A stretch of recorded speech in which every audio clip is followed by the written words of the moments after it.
just hit the subscribe button, the red button, underneath this video over to the right, and that'll sign you up on my YouTube channel.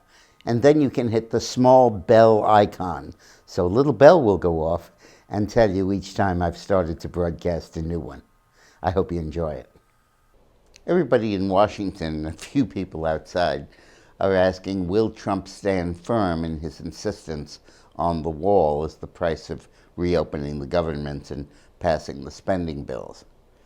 I've been there on the other side of the fence when I worked for President Clinton during the second longest shutdown now in the history of the country, when the Republicans closed the government over around Thanksgiving and then again over Christmas and into the new year.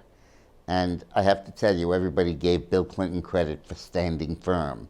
But as I point out in my book, 50 Shades of Politics, it wasn't that he was standing firm, it was that I was polling every night. And every single day I'd give him polling numbers about the shutdown, who they were blaming, whether his popularity was dropping or whether it was rising. And we kept finding that it was going up, that the firmer he stood and the more he explained to the country why he was doing it, to balance the budget but to do it in a reasonable way, the better he did. And it was no trick to make him stand firm. In fact, people would say, where did Clinton get these guts from? He never used to be like that. And but it was really polling. And don't kid yourself, Donald Trump is doing a lot of polling, whether it's his own pollster or just the published polls. Real Clear Politics publishes a job approval of President Trump every single day. And they do a look back of the previous 7 polls. And if you look at that, in the entire shutdown period, it has oscillated within the same range of a low of 41% to a high of 44%.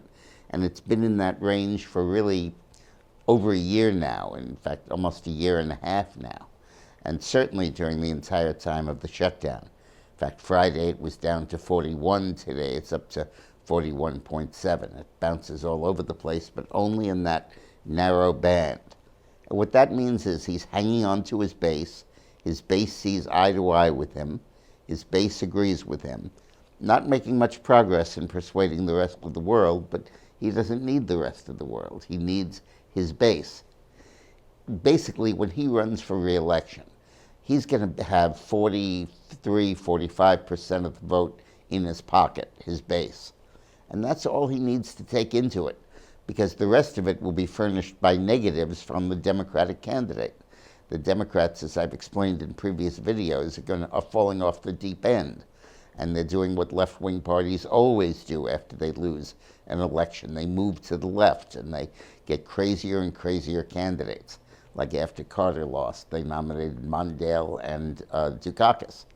And that's going to happen. Trump will get his 5 or 6 or 7 points from people that can't vote for the Democrat, and that'll give him his majority, and he'll get reelected. And I think he understands that. So Trump is winning. And he's just, I hope, going to sit there and fight and not give in. If he gives in, he's got a real problem, because his base won't understand it, and he'll begin to get, the numbers will cut into his real meat of his popularity. And I hope you get my book, 50 Shades of Politics. It's a collection of 100 anecdotes, short stories, 1 or 2 pages each, that are charming. Some of them are very funny, some pretty insightful and historic. You'll see the Clintons as you've never seen them before. This is when I can finally take off the wraps and really let it out there. And I hope you really like it. You can't get it in bookstores. You have to buy it on Amazon.com. But it's a light lift. It's only $13.99 for the book, $10.99 for the Kindle. Thanks a lot for watching.